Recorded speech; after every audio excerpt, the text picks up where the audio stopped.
And now, staying in the world of culture, we turn to an exhibition right here in Jerusalem that is spotlighting a crucial moment in Israeli history. You may have heard of the American Black Panther Party, but did you know that a group with the same name also existed in Israel?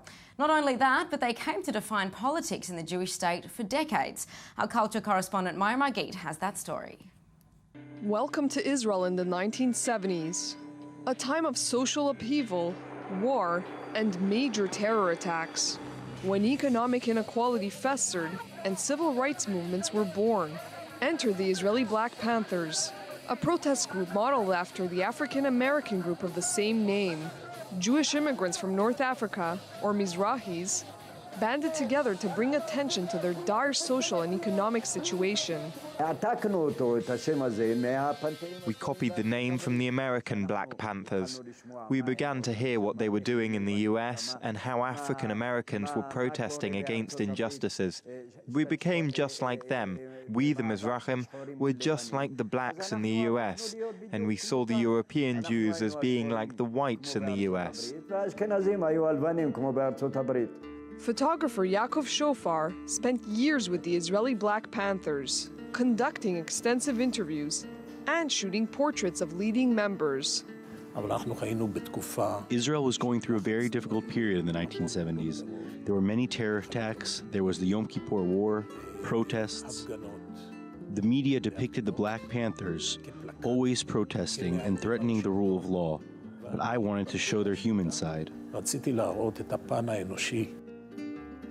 After disappearing from public view for over 30 years, these startling pictures are now on display. It's all part of an exhibition at the Israel Museum in Jerusalem titled Born in Israel. It was important for us to do this show because we hear a lot about the status of Mizrahi culture in the context of Israel or Israeli society today. The show is just one reminder of how the Black Panthers movement, which began in a small Jerusalem neighborhood named Musrara, came to define an era in Israeli history. There were houses in Musrara where 10 people were living in the same room. The schools were not schools. Each classroom had 150 students or more. Sewage flowed in the middle of the streets. There was barely any water or electricity. There was nothing organized or fixed in that neighborhood. Much like the American Black Panthers, the Israeli group focused on poverty and ethnic tensions. They would protest against racial discrimination, often clashing with police and getting arrested on a regular basis. In order to suppress them, the state turned the Israeli Black Panthers into criminals. They used the police to arrest them and put them in prison, and this is where the members of the group got their best education. They came to distrust Israeli authorities completely. The people depicted in Yaakov Shofar's photo descended into the world of drugs. Instead of being able to develop themselves, they were destroyed, and some of them turned into complete train wrecks. After years of photographing the Black Panthers, Shofar abandoned his art career and disappeared off the cultural map. After I took these pictures, I stopped doing photography altogether for many years because this project squeezed the life out of me. It was a tremendous mental effort.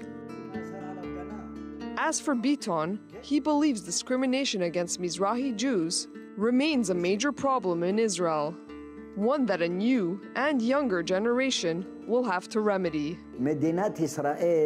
The State of Israel has a very important mission to show the world that we are a different nation with a unique purpose. We want to be a light unto the nations, so therefore we cannot be racist or discriminate and treat Ethiopians or Mizrahi Jews the way they are being treated.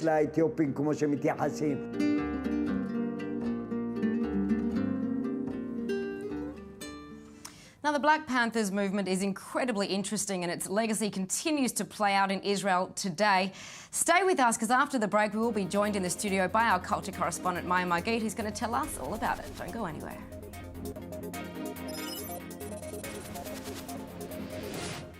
Welcome back. You're watching The Daily Dose. Thank you for staying with us. We're now going to delve further into the Black Panther movement here in Israel. And joining me in the studio is our culture correspondent, Maya Margit, who knows all about it.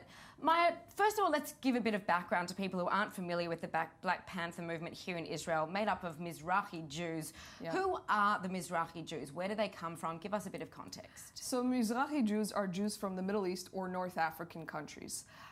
They're often put in contrast to the Ashkenazi Jews who are from Eastern Europe. And many of the Mizrahi Jews arrived in Israel in the 60s, in the 70s, and they were put in transit camps. They were living in neighborhoods that were very poor, full of violence. Many people were living in these apartments with 10 people in one little room. It was a difficult immigration process for them, and they suffered from many socioeconomic issues. Okay, so let's talk about the rise of the Black Panther group here in Israel. How do they differ, or what do they have in common with the Black Panther group in the US? So, as you can imagine, they were inspired by the American Black Panther movement, which was African Americans in the U.S. And the African Americans have their own history, so I don't want to conflate the two. Mm-hmm. But definitely the Israeli movement was very much inspired by the American movement. And they were both protest movements. These were both social protest movements against inequality, economic inequality, social inequality, against the dominant culture of the day, which in Israel, some would argue until this day, is still Ashkenazi or European culture. So the Mizrahi culture was a way of protesting against this dominant culture and saying, hey, we deserve rights, we deserve equal opportunities. And I would say that's how they kind of compare. Okay. We also know that the Black Panther group in the United States used weapons and self-defense. Was that the same in Israel? Did they use the same kind of means? Yeah, the U.S. Movement was protesting a lot against police brutality. Certainly there were issues with the police in Israel as well, with the Mizrahi Jews, but I wouldn't say that it was as widespread. There were issues with violence. Many people ended up in prison. Charlie Beaton, whom I interviewed, also ended up in prison for many years, and he told me that many of his friends ended up in jail for many years because they were being repressed. Their protests were not accepted. They were described by Golda Meir, the former Israeli prime minister, as not nice people. Mm-hmm. So they weren't accepted in Israeli society. Now, Israel is a real melting pot of religions, but also there are divisions within the religions themselves. Even in Judaism, we have the Mizrahi Jews and the European Jews, the Ashkenazi Jews. How is this conflict playing out today? Well, I think this is still a major issue in Israeli culture, and you'll read about it if you keep following Israeli news and Israeli culture. It's one of these issues that never goes away. It never went away. There are fewer complaints now than I think there were in the 70s and the 60s. But, you have the culture minister, Miri Regev, who's been trying to promote Mizrahi culture, Mizrahi music, and she complains a lot about Ashkenazi dominance in politics. Still, there's a major issue for Mizrahim still today in Israel. There's never been a Mizrahi prime minister in Israel. And also, according to Hebrew University statistics, Mizrahi Jews earn roughly 25% less than their Ashkenazi counterparts. And interestingly, Mizrahi Jews tend to be more right-wing. This is one of the reasons the Likud, Benjamin Netanyahu's party, rose to power, because they tend to vote more for the right wing. Mm-hmm. They're generally more traditional and more religious. I don't want to generalize about everyone, but there is a kind of, But that almost seems conflicting as well on other levels.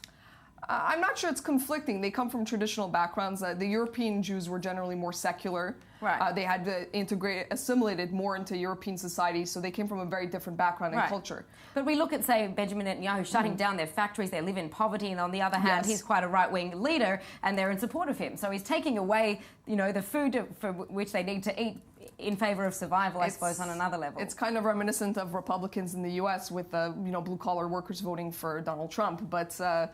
We can talk about that kind of a thing for days. It's a complex kind of issue. And just quickly, what happened to the Israeli Black Panthers after the 1970s? Where did they go? So Charlie Beaton, one of the founders, got involved in politics. He joined the Hadash party, which is a far-left Israeli party. He was re-elected 3 times in the 1980s. And then he tried to make a Black Panthers party specifically, an independent party. But they were never really successful. They always got under 1% of the votes in the Knesset, the Israeli parliament, and they never went really far. But they always remained involved in social protest movements, like movements helping the Ethiopian Jews in Israel, or the social protest movements from a few years ago, where people were protesting the rise of prices for consumer products. Yeah, absolutely incredible. I'm sure that exhibit is something to see. Our culture correspondent, Maya Margit, thank you so much for that amazing report.